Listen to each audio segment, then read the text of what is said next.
It's 6 o'clock. This is, I believe, our first annual State of the City presentation.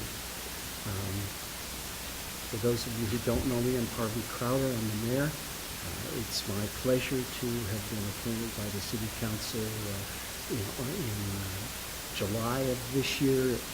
It's been a very enjoyable experience. And so what I thought I would do this evening is kind of give you a real quick recap of 2016, which was a very good year for the city, as well as kind of where we're heading in 2017, and a little bit of what I see the challenges going forth as we continue to grow and develop the city. So 2016, Rose Street was almost complete.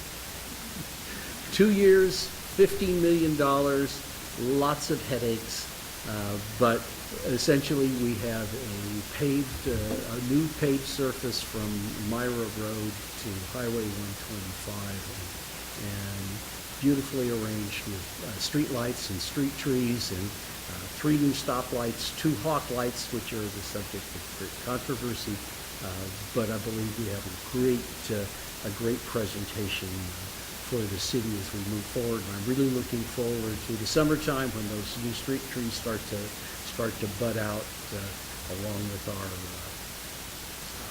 street lights. And I think in 3 to 5 years, I think we're going to find that we have a wonderful streetscape to deal with as we move forward. The work will continue on College Avenue for probably another 2 or 3 months as they go through the punch list and look at what needs to be done and finished up. There's still some work ongoing, but we're now well on the way to getting along. As we've always done, we did a really good job of executing the budget that was laid out for 2016. Came in under budget as always, and underspent our current expense funding, the tax-based funding that we get for the city. I think that's gone rather well, and I'll show you at least a graph of that over time. The big issue that we found in 2016 was water. One of our wells, our well number 2, just off 4th Street, had been pointed out that actually when you walk into the well house, the wellhead and the floor around the wellhead has risen up about 6 inches off the floor of the well house. We've recently worked with a contracting company to take a look at those issues. There's not only the shaft of the well is bent, but there's trying to find some indication of why that's happening. And they've given us everything from 1 year to 15 years worth of useful life in our well number 2. And as we move forward, we're going to have to be looking at how we work with replacement of that. The really big issue this last year was our well number 1 on 6th Street, which had the shaft underneath the well leading into the ground has bent to a point where we can no longer put a pump down the shaft. It is not functional, and we're not using it. And as we've moved forward with how do we deal with the total loss of a well, as well as a potential loss of another well, we're looking at how to move forward. And with that, we partnered with Christ Community Fellowship, Liberty Christian School across Highway 125, who has a drinking water problem that is contaminated. And they use basically surface water, kind of shallow wells to feed that. We partnered with them, received a $3 million loan at 1%, 50% of which is forgivable from the Washington State Department of Health, to put a well in on CCF's property. They've donated an acre of land for us to do that, and then we'll be running a water line from the end of College Avenue over along the road right-of-ways to look at that connection there, and eventually running another line from our well on CCS property over to Morrison. So we end up with instead of dead-end water lines around that area, we'll have a loop that we can supply with two fully functioning wells as we look at how we move forward with that, making sure that we can continue to supply adequate water supplies to our citizens. We have an excellent relationship with our two irrigation districts that supply drinking water, Green Tank as well as District 14, and we have a good intertie with the city of Walla Walla that our new city administrator is working on, ensuring that our interties are well supported with the city of Walla Walla so that drinking water and water for firefighting as well as lawn irrigation and those kinds of things remain as well. As we move forward, we had looked at our water rates for a number of years. We run a contract with a consulting group, FCS Group, and we looked at how we bill for water, our long-term needs for replacement of water line infrastructure as well as water treatment systems. And we've revised our water rates for this year. If you've gotten your water bill, you've seen those move up. But that puts us in a position of dealing with longer term, being able to ensure that our water system from the wells to the treatment systems to bringing it to your home and to your businesses and for firefighting remains adequate long into the future. And we have a new city administrator, Mike Rizzatello. For those of you who hasn't met Mike yet, he's back in the back. Comes to us from Colfax. I like to say we stole him from Colfax. He's an incredibly bright, energetic, and very resourceful individual who is working very hard at building the city and making sure that we can meet all of our citizens' needs as well as plan for how we move into the future. So, just kind of graphics of the budget. I know that it's an eye test and you can't see them. The chart on the left is our total budget. This year our total budget's a little over $20 million. And the chart on the right is our current expense budget. That's monies that come in from tax base, from fees and those. And this year our current expense budget's around $7.4 million. We've always under-executed. You can see the heavy blue line down below, the light blue line on the top is the actual budget that we've executed at the end of the year, which is why there's a gap in 2017. But that's how we project and pay for police and fire and a lot of maintenance, as well as help supporting some of our industrial funds to make sure that the city runs efficiently and effectively.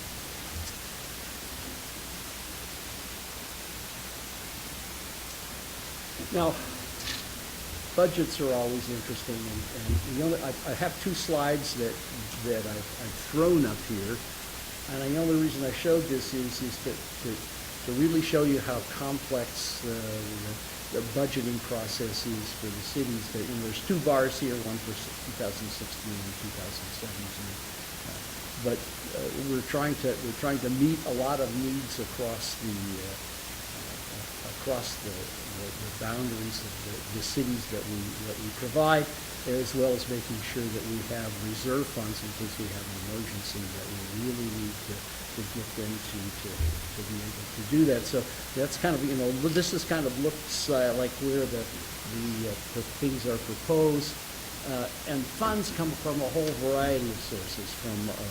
There on the left, the beginning fund balance, the money that we have left over from the prior year, down to taxes, charges for goods and services, operating transfers, which is monies taken from one account moved into the other. We do a lot of funding for our utilities and our general operating expenses by transferring money out of our current expense and into those funds to a variety of other sources. So lots of monies coming in from different directions, being sent out in different directions, and our city clerk, finance manager, Sarah Kilgore does a wonderful job of keeping me out of jail by making sure that we have the monies that we can fund to be able to take care of all of the city's needs as we move forward, and we do it in a logical and legal manner.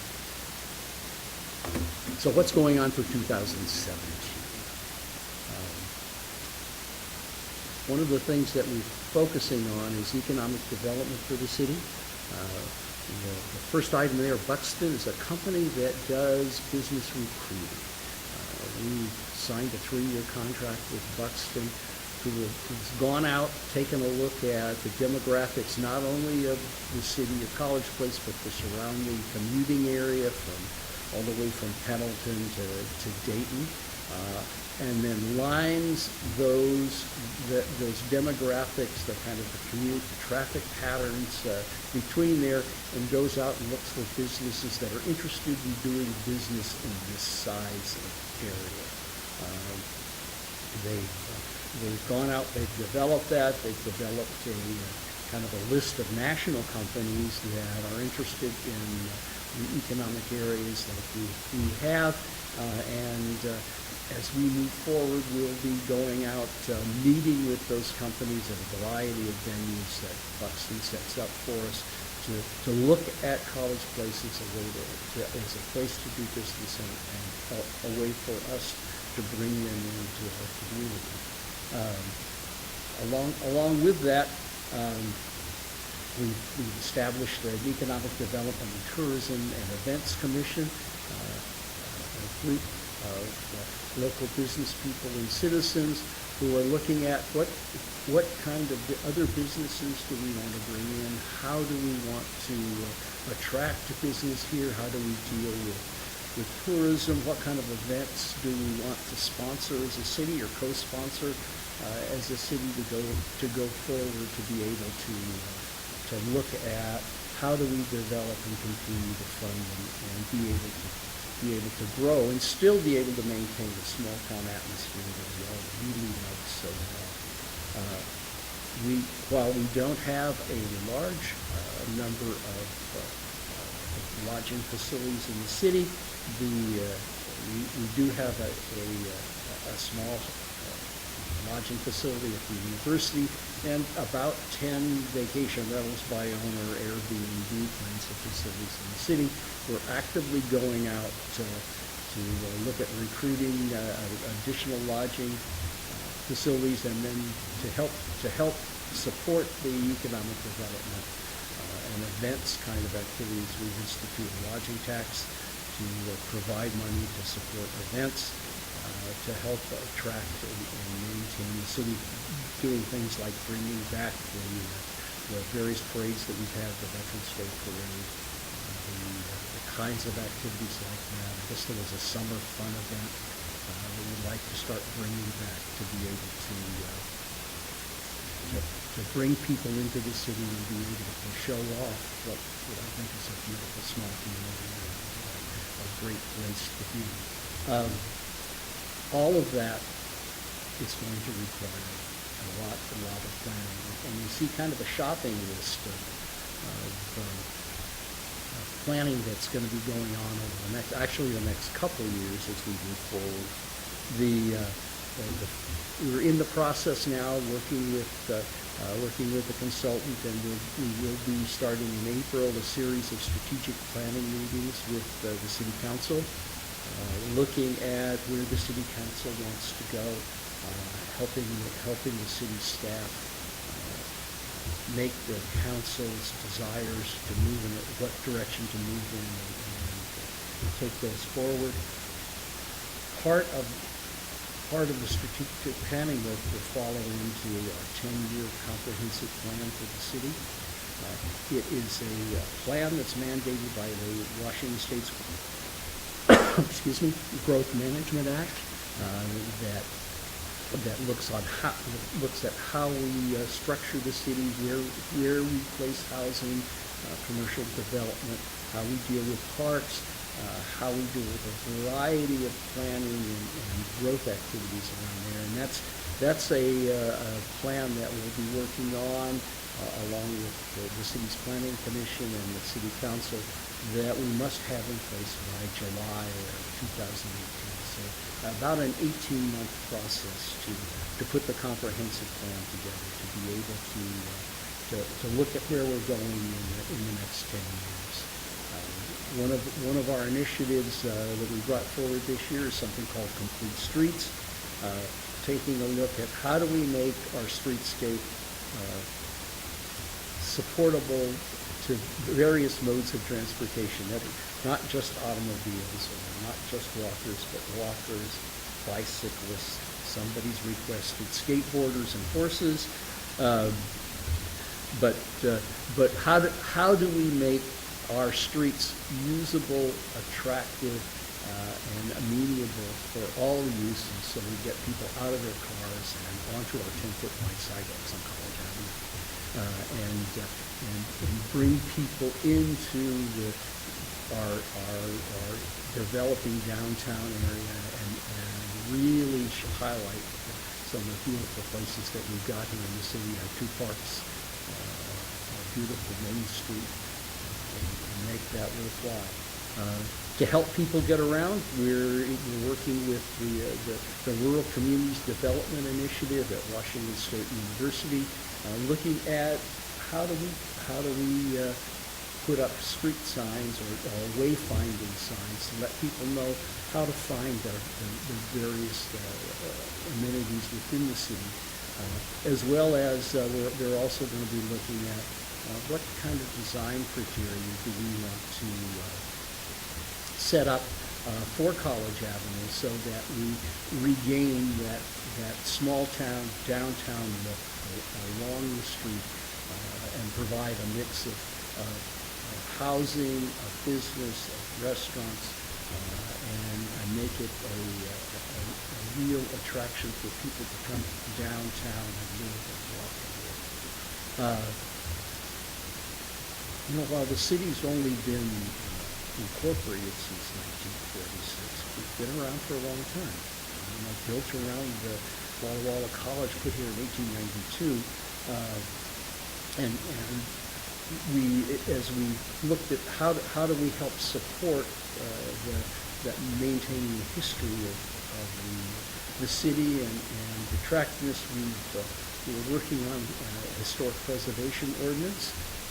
We'd like to be able to identify and help owners of historic structures maintain and keep those and bring out the beauty and the history of the city that moves forward. As with any city that grows, some things change, and one of those that's changed is that for a very long time, the Washington State Department of Ecology has allowed us to not worry about how do we deal with runoff on our streets from stormwater and runoff on our land from stormwater and any kind of development. And so we've been told that we have until 2019 to come up with a plan to develop a plan for dealing with our stormwater, and we'll be working through with that. Eventually developing a utility, much like the utilities that we use for our drinking water or for our sewage disposal utilities, to be able to take care of the runoff from the streets and have a plan on how to mitigate to the extent possible contamination of our surface waters, as well as limited contamination across the city. Along with that, I think our sewage treatment plant is 17 years old. Someplace in that neighborhood.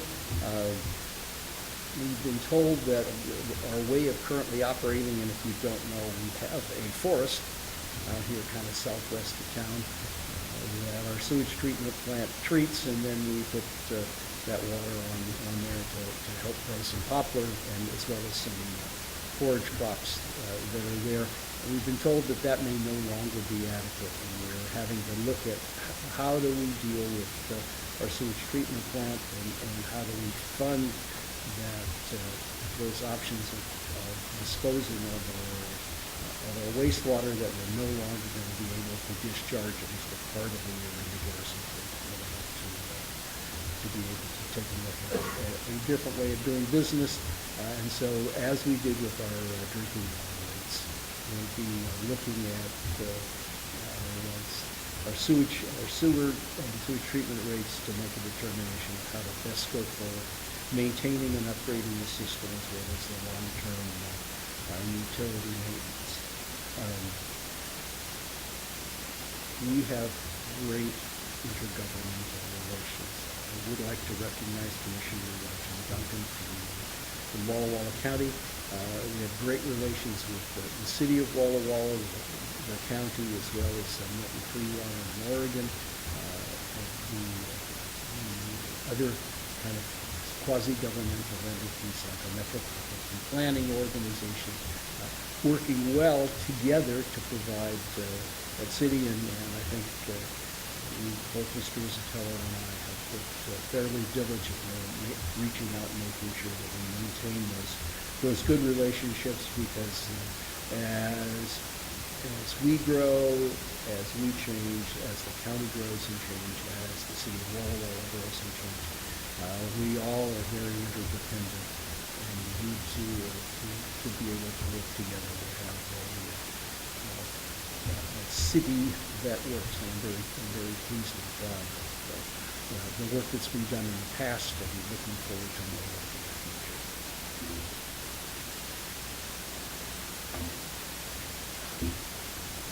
For those of you younger than I, we've moved beyond the standard web page reaching out to try and communicate with those that we serve, as well as those that may be interested. Mr. Rizzatello has done a fabulous job of setting up a Facebook, Twitter, Nextdoor, YouTube, and LinkedIn accounts to try and reach out to the community. And if you haven't looked at those, you may want to consider that as we look at how do we advertise the city, how do we let people know what's going on, and where are we going. And with that, we will be revising we are revising our website, and hope to have that revised new look website that's much easier to navigate, much more intuitive, rather than the kind of current old style that we currently have. Should be out in May. Are we still on target, Mike? We're still on target for that, and for those of you who've tried to type in our web name, it's changed. It was a very, very long, I couldn't remember to get it all without a typo in it. It's now cpwa.us to make it short and easy to get to and to remember. Mike and I started after the first of the year. We've had 2 kind of coffee sessions. We'll continue doing those once a month. This session takes the place of coffee with the mayor and the administrator, but we're moving around the community at various times of day at various locations, and just chatting with people who want to show up. Our first one we had didn't have very many people. We had 6 people. Lots of conversations about libraries. The next one, there was actually, other than Tim Payne, our school superintendent, there was just one other person that was there, and they wanted to talk about honoring the former mayor. So as we go forward, it's just an opportunity to chat, help answer questions, as well as kind of keep a pulse on where we're going. And I encourage you to keep an eye out as we look at talking with the mayor and the administrator. We'll be doing it at different places, different times of day, to try and make it convenient for anyone who wants to do that. After almost an absence of a year with an interim police chief, we do have a new police chief, Troy Tomorrow. I think Troy and his bride are in the back there. Debbie, stand up too.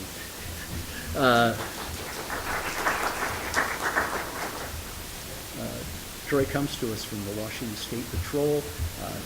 Really energetic, really bright guy, and has really made a difference in the operations of the police department. If you may remember, you used to come through the front doors and go to the right to access services with the police department. However, the rest of the department, the patrol officers were housed in our annex across the way. As we were looking for a new chief, one of the recommendations that came from that was we really ought to house all the police department in one place. And so over a period of about, 4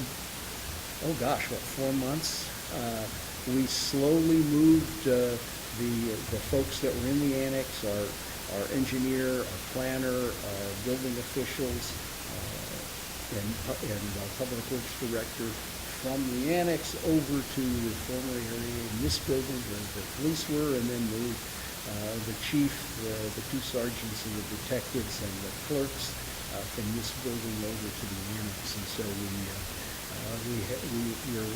we're now all in one place. We're still not done, but we're well on the way to making the police department a whole location, and with a building that's amenable to having good policing operations. We're looking at how we do code enforcement.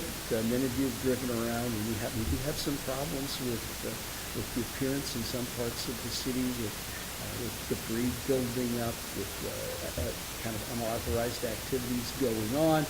We're looking at how we do code enforcement and where that happens. The police have stepped up and done some, but we have some more work to do. And this evening, we're going to be talking about transitioning animal control from our patrol officers to the Blue Mountain Humane Society to look at having professionals help us do animal control and do that properly and well, and free our officers up to perform their policing duties. So what are our challenges? I've listed staffing first because staffing is a real issue with the city. Both the police officers, we have a small force. We have 7 patrol officers.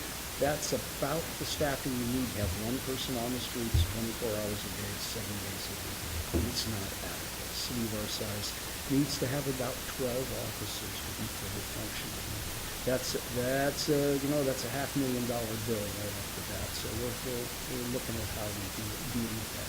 Fire department, we have a fabulous fire department with 3 paid employees and 34 volunteers, 11 of which actually live in the fire station. The fire department needs a couple more paid employees to be able to really function well, and we're looking at doing that. Building and planning, our building and planning engineering departments are wonderful.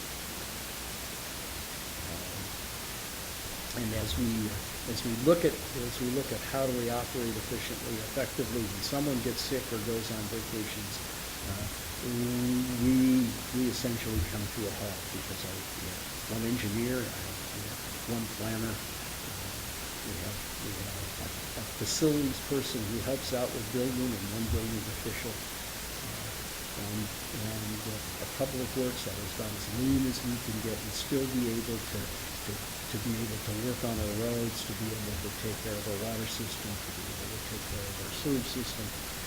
And the administrative staff is really in the same position here. Everybody's one deep. And a picture of that, this is kind of the last 10 years worth of employment. And we've gone from 54 full-time employees down to 36, and some of those 36 are our reserve police officers that help us fill in the gaps between when some of our officers are not available. As of right now, I have one officer who's in Guantanamo Bay for the next, I think, 7 months.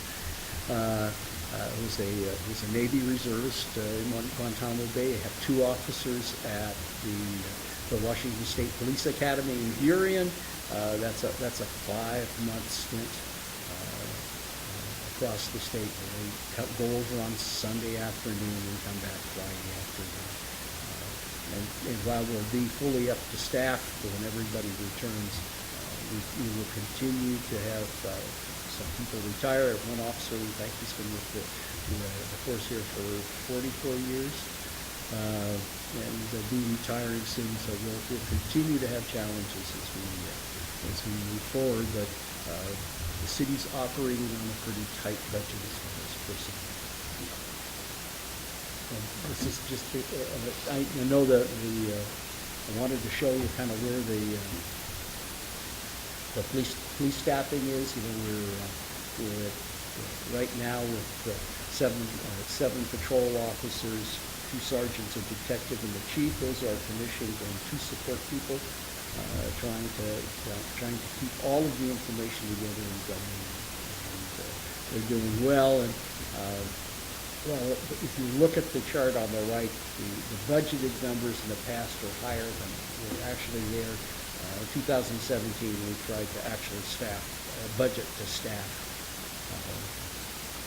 so we can look at what we need to be able to do to keep the force at least as healthy.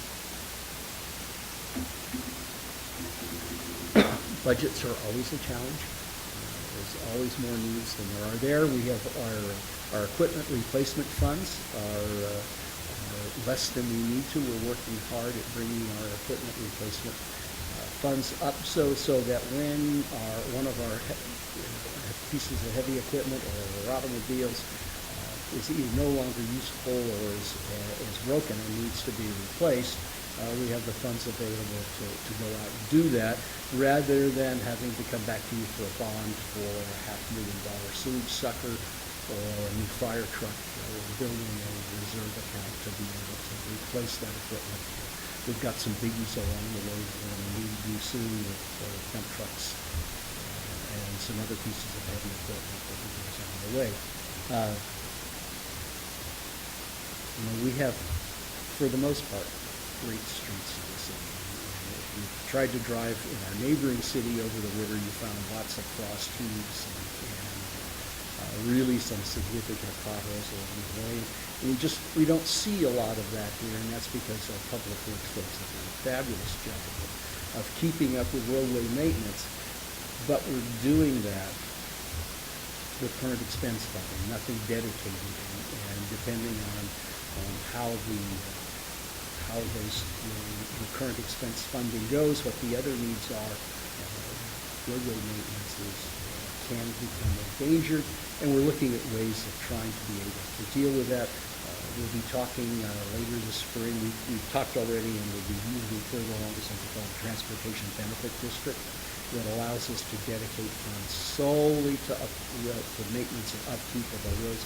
In particular, are kind of the neighborhood roads, our non-arterial roads that we can't get funding for either through grants or loans from the state or from the feds. So looking at ways of trying to provide those so that we can take care of streets like Broadway and Birch that really need some work but aren't eligible for funding from the state or from the feds. We have to pay for those on either current expense or some other way. A couple of those are really going to require some major work to be able to make usable and comfortable streets. Our water system, we've talked about well relocations. We have one plotted already. We're looking at what can we do with our number 2 well that's rising up that may fail any place between the next year and 15 years. And how do we move forward on that? And we're interested in how do we plan for the long term. And so we're looking at how do we gain some additional water rights. We actually have enough water as far as water rights estimated goes to last out for about the year 2030. as far as availability to provide domestic water to both our current city as well as the urban growth area once it fills in. Beyond that, we were kind of concerned and we were looking at applying some additional water rights that are difficult to come by and expensive to purchase. And they're difficult to come by because in the western United States, whiskey's for drinking and water's for fighting. And you really have to think in the long term to be able to ensure you have adequate water. And that means also dealing with how do we economically use water and how are we going to conserve that we have, because as you're all aware, while the domestic water is not the major loss of our aquifer water, it is going down at a steady rate, and with that, we need to be careful about how we conserve. We'll be looking at, as I've said before, looking at sewer rates. How do we pay for what we have and make sure we can operate well?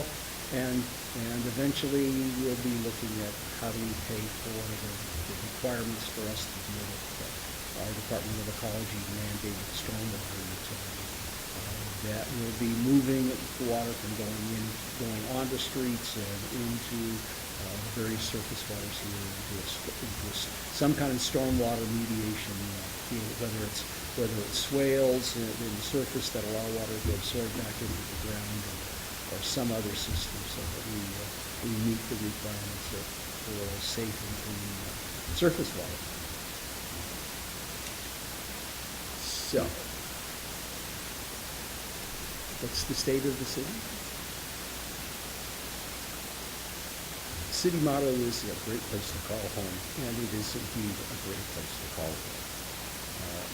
We have some challenges, but we have a great resource here in the people that live here, the facilities that we have, the environment that we live in this little piece of heaven in southeastern Washington. So with that, may I answer any questions?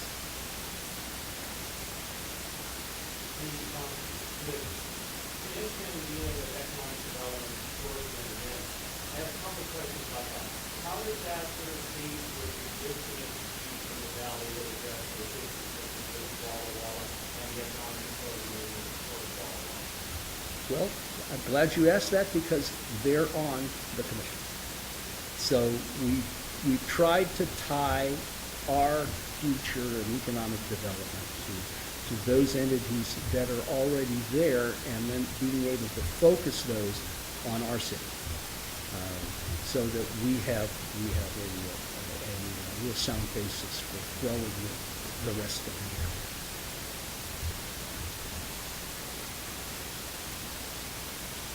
Other questions? Yeah.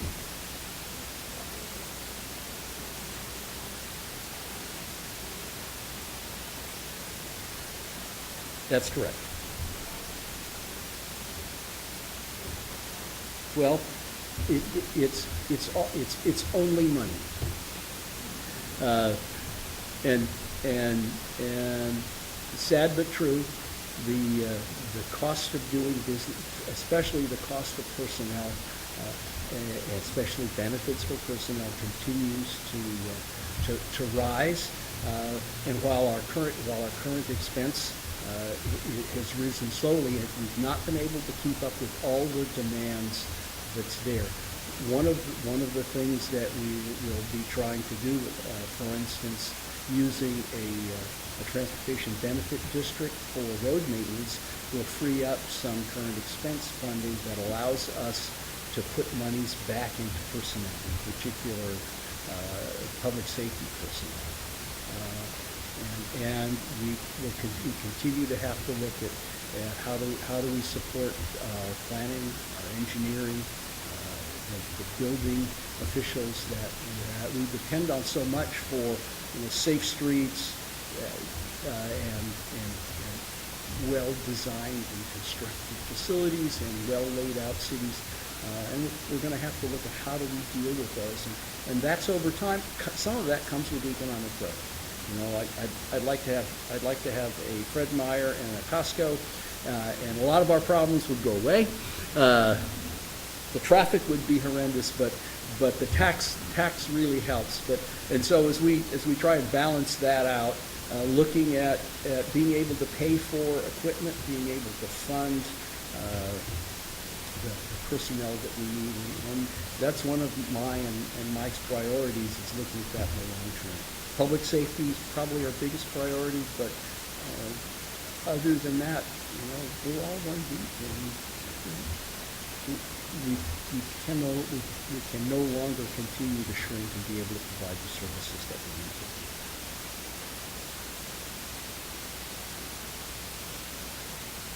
Other questions? Y'all are very kind. Yes.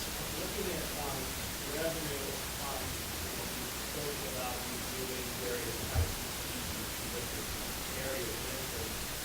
Are there any plans to review the schedule of development impact fees? Yes. How we're going to do that, we're still trying to sort through that. There's a variety of things that we need to look at as things develop. The impact of adding housing isn't just, you know, traffic with additional housing provides an impact in other areas, and so we're trying to look at how do we deal with all of that, the things that happen along the way. So it's not taxes, but basically how do we approach the fees. We've also we're looking at what kind of fees we charge as we move forward with permitting new buildings and new facilities. We have some challenges along the way, and how do we continue to pay for all the significant review costs involved in putting a new, especially a new commercial building.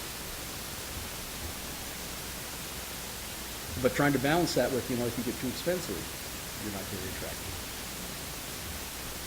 Yeah.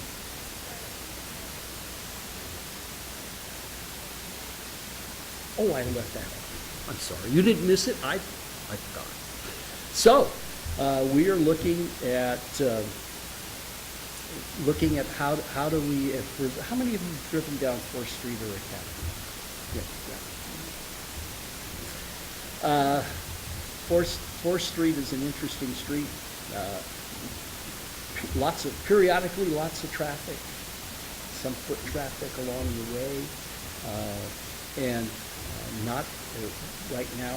It's a pretty rough street, and so as we've looked at that, we're working with the Transportation Infrastructure Board, Community Economic Development monies to be able to put an overlay of asphalt on 4th Street, and then sidewalks, an overlay of asphalt down Academy Way, and then sidewalks, add a bicycle lane and additional parking, so that it's both smooth and safe for walkers, safe for bicyclists.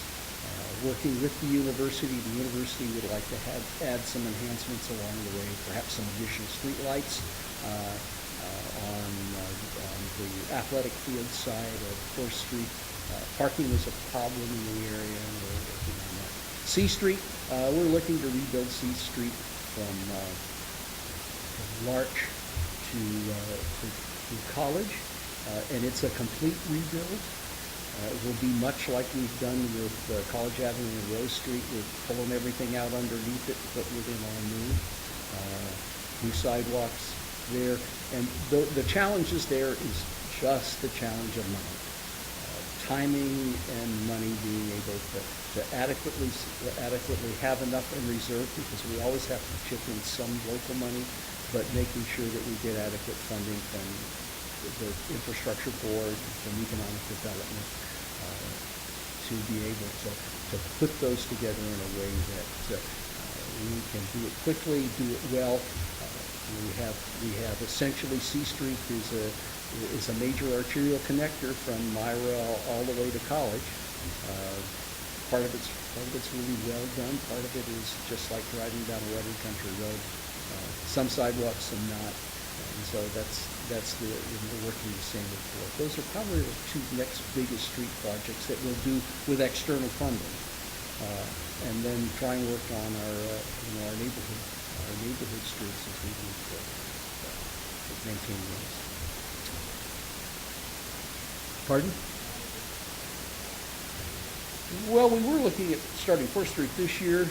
We've been working with the infrastructure board. We may put it off for another year because they keep saying, we've got some more money, and if you think about doing this, we'll give it to y'all. C Street probably a couple years out as we look at doing that, but in the near future. And hopefully by then we won't have too many more major streets because we've already got that. We still have to deal with our maintaining 12th. That big connector along the way, and it's starting to pothole, and sooner or later we'll have to do some work with that. We're looking at, I didn't mention it, but we're looking at, we may be looking at the left turn lanes here on College Avenue.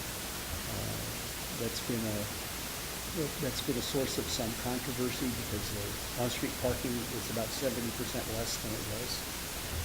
And so we'll be asking the city council to allow us to have a study done to see whether the left turn turnouts here are really needed, or if we can go back to essentially an open street with a little more space for parking, a little less maneuvering around the turn lanes.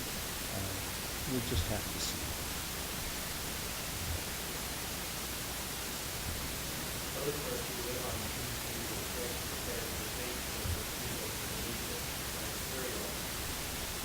Well, it certainly isn't now.